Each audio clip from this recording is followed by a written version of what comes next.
Well, hey, good morning, good afternoon, good evening, if you're depending on where you are in the world. Hello, hello, hello. So we're right in the middle of the COVID-19 virus. It's a really sucky process to go through. I feel like I'm on my second week of 2 days to go to my 14th day of being in self-quarantine. It's not fun, but I guess we'll get through it. Now, I want you to go back to the third book of John, chapter 1, 3 John, verse 2. Beloved, I pray that you may prosper in all things and be in health as your soul prospers. Now, I dealt with this briefly in another video, but I want you to discuss this, especially right now during this time period when all the news is bad and social media is really bad and the world's going to end, and you know what I mean? Everything just looks really bad. The world's not going to end. I'm just being facetious. The world's not going to end. But I want you to go to the book of Romans chapter 12 and look at verse 2. Do not be conformed to this world. Stop. Underline that. Do not be conformed to this world. So the world is pressurizing, it's putting pressure, it's squeezing you into a mold of fear. The world is squeezing us into a mold of fear. The world is telling us that the world's going to end. The stock market's crashing. Recession's coming. So it's pushing and squeezing. The world's trying to conform you to their model. Please understand, this is a demonic attack we're going through. I understand there's a physical manifestation, as all demonic attacks have a physical manifestation, but in the spiritual realm right now, the pressure is on to conform you to a place of fear. And when you're under fear and under pressure, two things happen psychologically. One, you got the fight or the flight response. Those are the two responses you have, fight or flight. Most people are going to flight. They're going to run. And they're going to be angry. They're going to be upset. They're going to be frustrated. Okay? The world is trying to conform you to fear.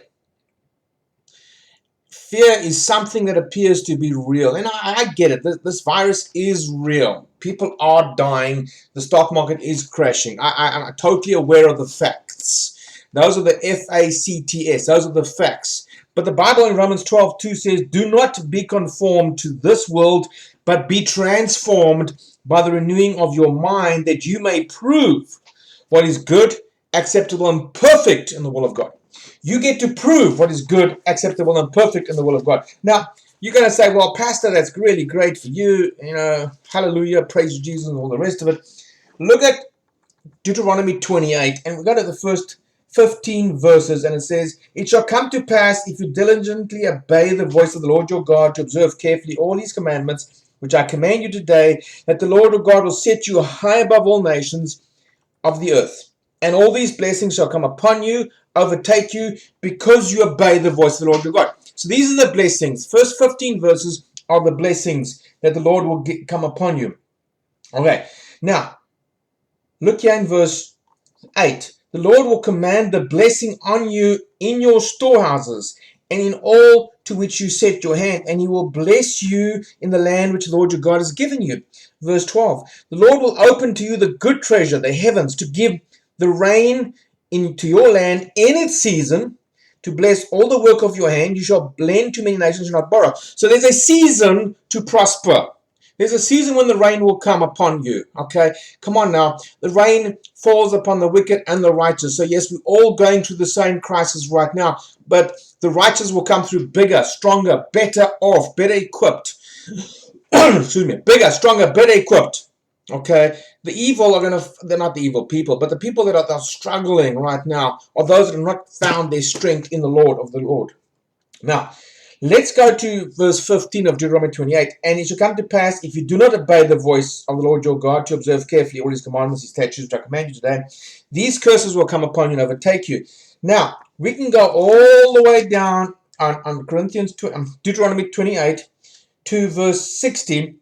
Moreover, he'll bring back to you all the diseases of Egypt, of which you were afraid. They will cling to you. Verse 61. Every sickness, every plague not written in this book will come upon you until you are destroyed. So this even includes the diseases and sicknesses not written about in the Bible. Every sickness and disease not written in the book.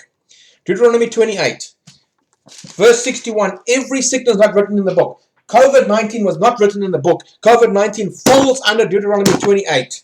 Okay, and verse 61. Now look, let's focus on 28.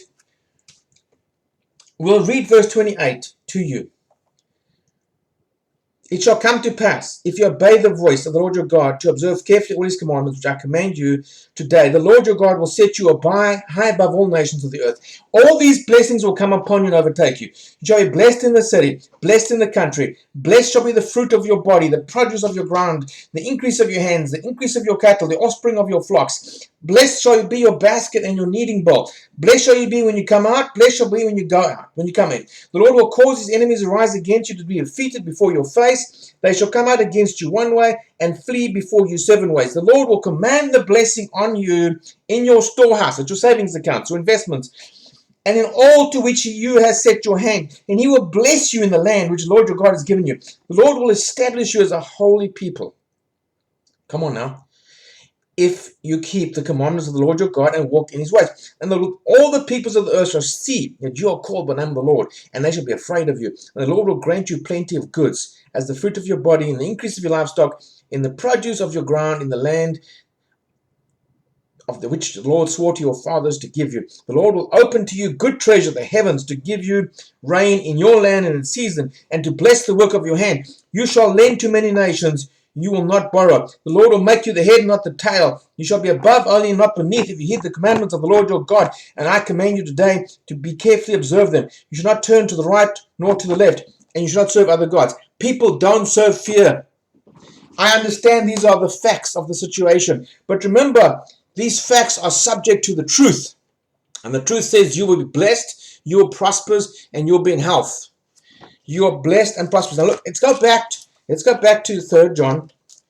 Let's just read 3 John again so we understand what am I talking about here. 3 John, beloved, verse 2, I pray that you may prosper in all things and be in health as your soul prospers. We've just found the formula for soul prosperity in Deuteronomy 28, the first 15 verses. That there, brother and sister, brethren, loved one, is the promise of prosperity for your soul. Now, if you apply Deuteronomy 28, the first 15 verses, you're going to see 3 John 2 come to pass in your life. Beloved, I pray that you are made prosper in all things and be in health as your soul prospers. So how do you get your soul to prosper? Deuteronomy 28, the first 15 verses is very clear how you get your soul to prosper. Romans 12:2, do not be conformed to this world, but be transformed by the renewing of your mind. How do you renew your mind? How do you renew your mind? Focus on the word. Do not be conformed to this world. Do not be conformed to social media. Focus, people. Focus. Now is the time of battle. You've got to be focused. I've just given you three beautiful passages in the Bible. There's a whole books and books written on the subject of healing, prosperity, health, spiritual warfare at its best right now. Take it, go wage the good war, fight the fight, get prepared, be blessed. Feel free to email me and let's discuss it. I trust that you're going to be blessed. I trust that you're going to prosper. Even as your soul prospers, your mind, your will, and your emotions. Get those emotions under control. Stay off social media. Glory be to God. I get it. You've got to see what your family are doing. But if it's negative, turn it away. Cut it off. Cut off the negativity. You don't need negativity and fear right now. You need positive, upbeat messages to go to war. You need to be inspired. You need energy. Positive, upbeat energy, excitement, passion. Not quiet, dreary fear. Please do not be conformed to this world. There's a massive battlefield ahead of us. We're on the battle right now. We're in the middle of the war. Let's kick some devil butt.